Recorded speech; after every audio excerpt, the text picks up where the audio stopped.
miniature museum on occasion to demonstrate the fine art of blacksmithing to whatever event is taking place. I use a coal forge to do my work. This fire is basically made of coal. Once the fire started, this fire can reach as much as 3,000 degrees. It gets hot. I put steel in there, and I usually bring the temperature up to a yellow color. This is not quite hot enough. So I'm fortunate this forge has an electric blower on it where all I have to do is turn the switch and I get more heat.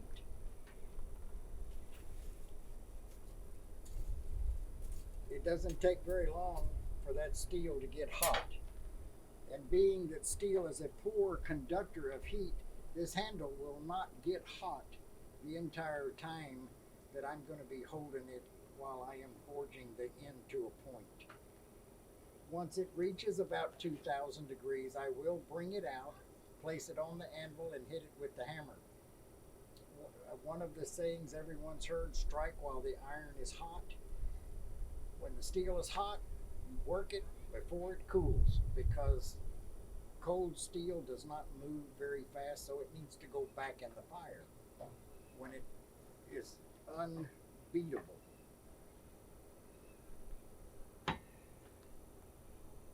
So when I bring that piece out, I'm going to just lay it right on the anvil and start shaping the end to a point.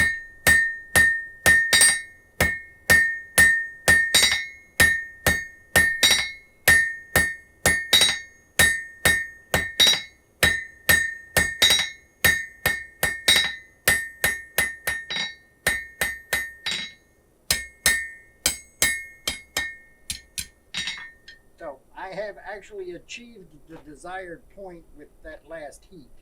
And you're wondering, well, what purpose does that serve? I'm going to make a tent stake from the other end, so that point is what is going to drive into the ground and stuff. So in order to switch ends, I'm quenching the steel in water to take the heat out of it.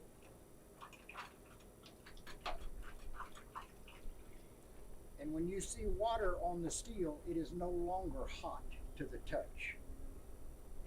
So we're going to go back in the fire and work on the next end.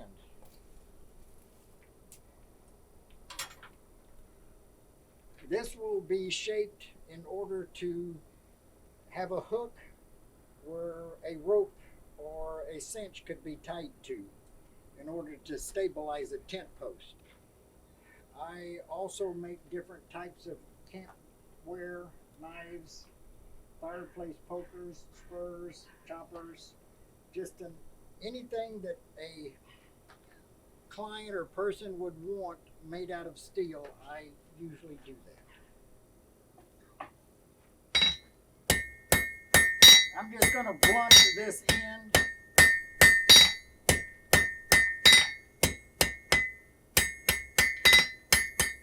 But now we're going to go over the edge of the anvil. I have to go back in and bring up another heat to continue the bend.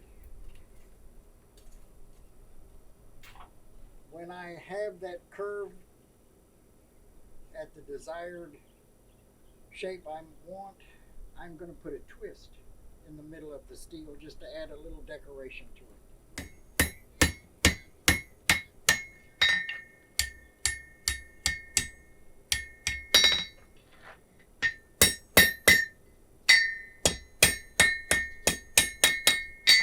Okay, now that I have the curve that I want, I am going to quench it in the fire, in the water.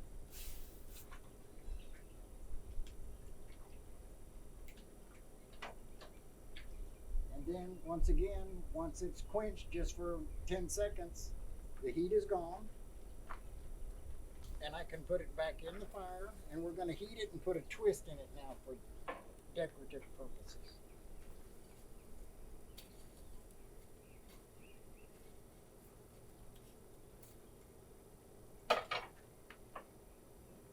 Let's see how come up a little bit more. The hotter it gets, the softer it's going to be. The softer it is, the easier it will be to twist. This is where patience comes in. It's something that you just can't get in a hurry to do. It has to reach that temperature. Tighten the vise. I have my twisting bar, and we're just going to turn it. See how easily that steel twists?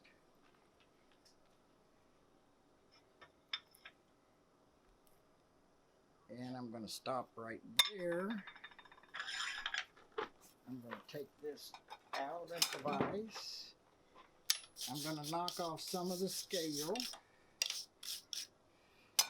I'm going to use my hammer to straighten it somewhat. Okay, now this goes in the quench tub.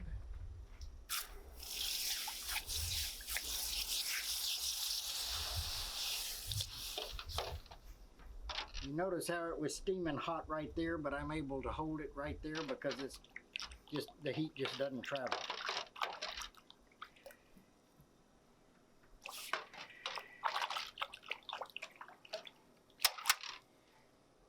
That's the kind of tent steak that only Dracula would fear.